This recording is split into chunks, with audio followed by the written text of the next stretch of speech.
The most disrespected person in America is the black woman. The most unprotected person in America is the black woman. The most neglected person in America is the black woman. Dangerous lesson involved too. The male ego is the most sensitive and most dangerous thing the world has to offer. Yes. So I was very... Just say that again one more time. Say that one more time. The male ego is the most sensitive and dangerous thing in the world. Hello everyone, it's QueenVLionz back to you with another video.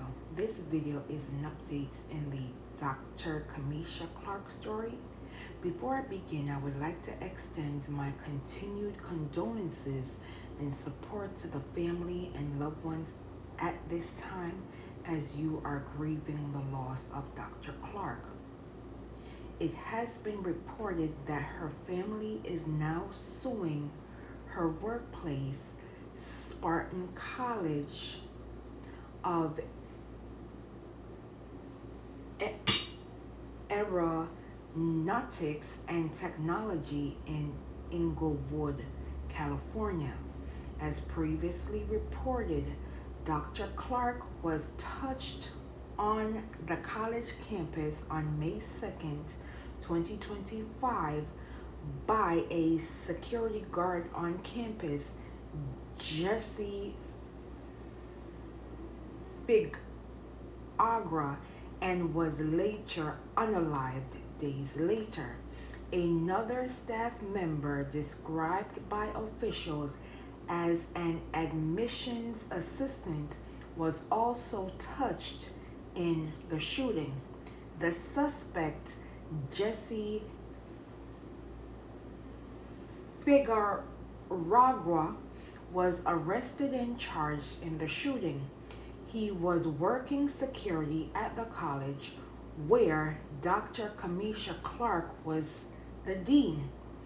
Following the incident, the suspect ran away from the campus and officers caught up to the suspect hours later. In the lawsuit filed on August 19, 2025, the family claims the school, alongside the security companies Figagra worked for, failed to give him a proper background check. According to the suit, the suspect had 6 prior criminal offenses. The court document also alleges that the college and the security companies failed to maintain safe premises by employing an unfit guard. It also noted that the defendant's license expired in 2011 and he was operating as an unlicensed guard. How does a 6-time felon get hired as your security guard? How do you hire someone who has an expired security license over a decade to be on campus security? Questioned attorney Chris Stewart at a news conference a day later, August 20th, 2025. Dr. Clark's mother, Miss Williams, spoke about her daughter's character at the news conference.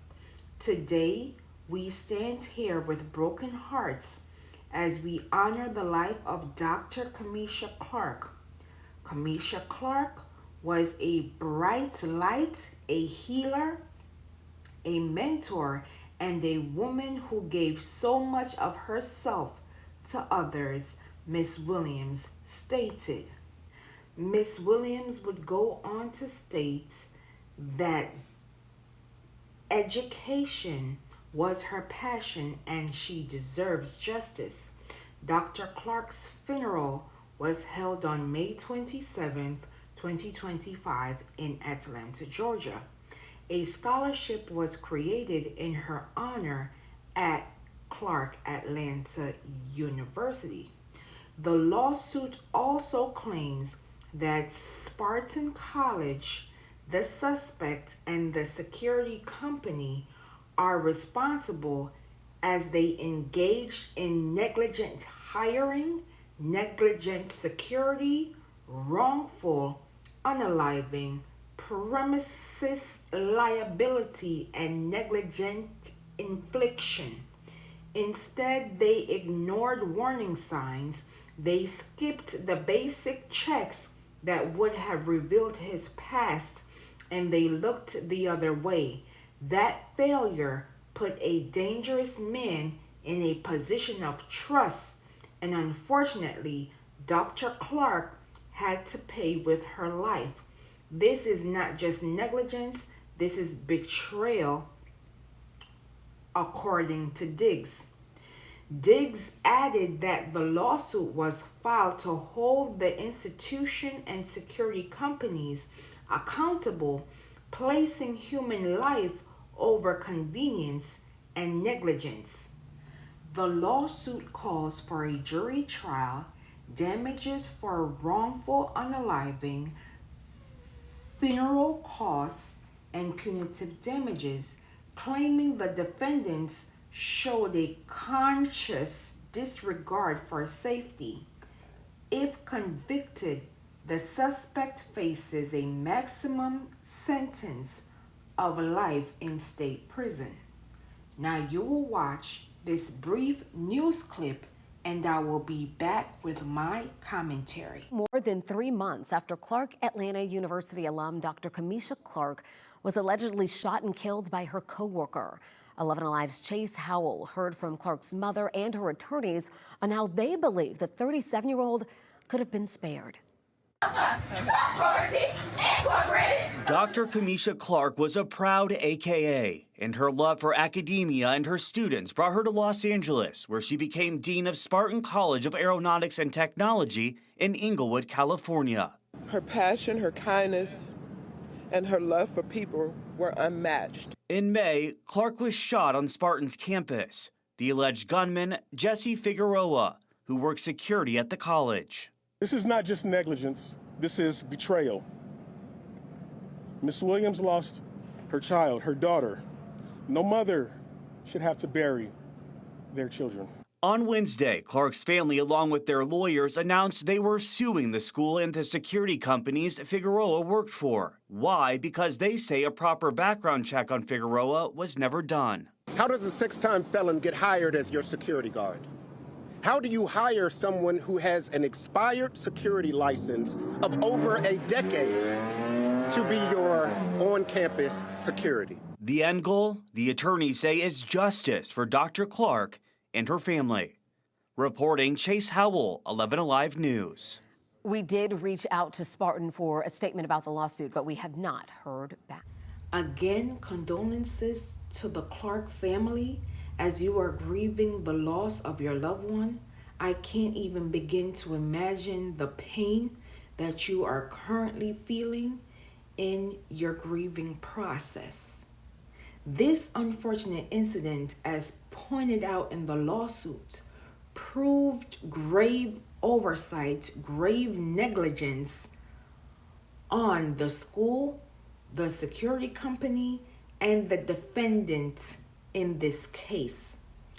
Hopefully, the family can get answers as the criminal case is underway. Let's not forget that the defendant in this case is facing 1 count of homicide, 1 count of attempted homicide, 2 counts related to firearm possession by a felon, which in fact the weapon sentencing enhances, could add decades to his sentence if found guilty. It should also be noted that the defendant in this case was charged with possession of a firearm with a prior violent conviction. So he had no business having a weapon on his person.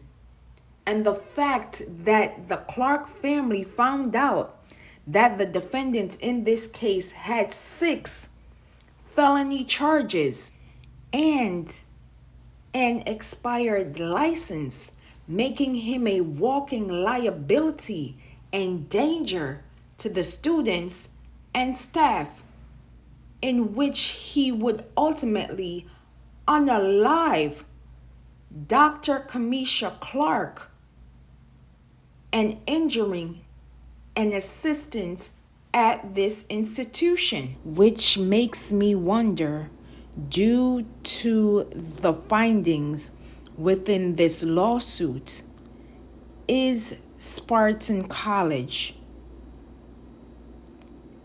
exposing themselves to more injuries and potentially unalivings if they are not doing their proper background checks?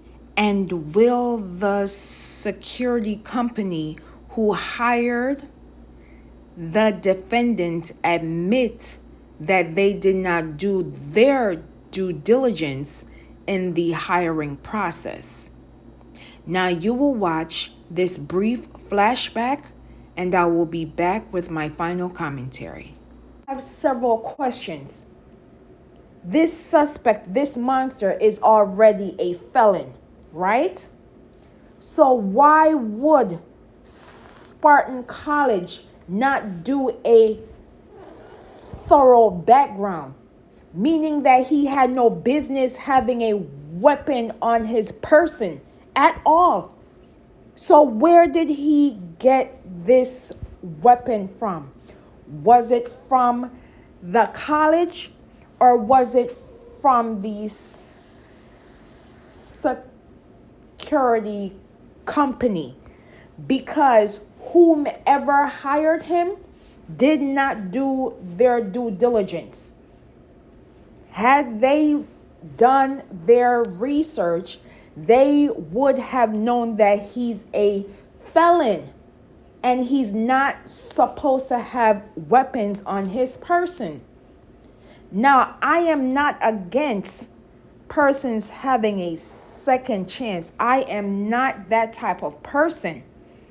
But if somebody has previous criminal past in which they are violent with weapons, they have no business, I repeat, no business handling weapons, let alone being around a college campus in which they can harm not only staff but students as well. I cannot begin to imagine what Dr. Cameisha Clark's assistant saw, not only being injured, but coming to find out that this queen who just got promoted as a dean is no longer here because someone that she may or may not have an issue with, but minor, to taking her out without hesitation.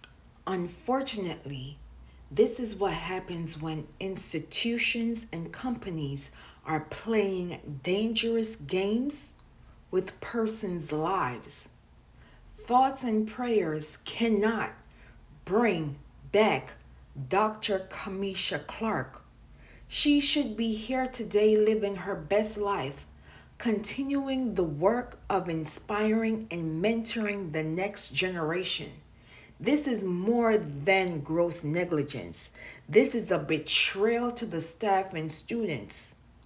Again, protocols and guidelines were clearly not being followed or checked. When is enough enough? How many more are we willing to lose before we say enough? And when will we protect Black women?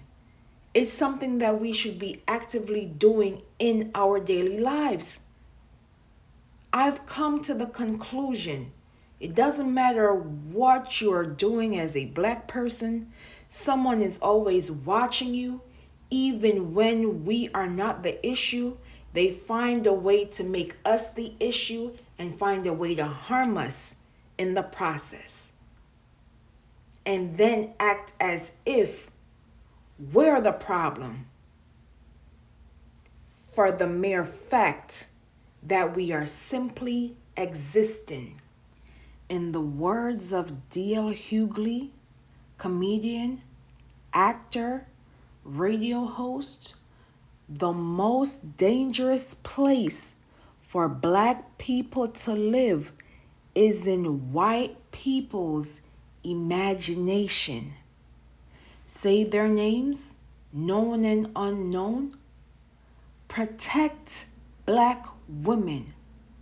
Say her name, Dr. Cameisha Clark. Justice for Dr. Cameisha Clark. And as always, please be safe out here. And I will see you in the next video.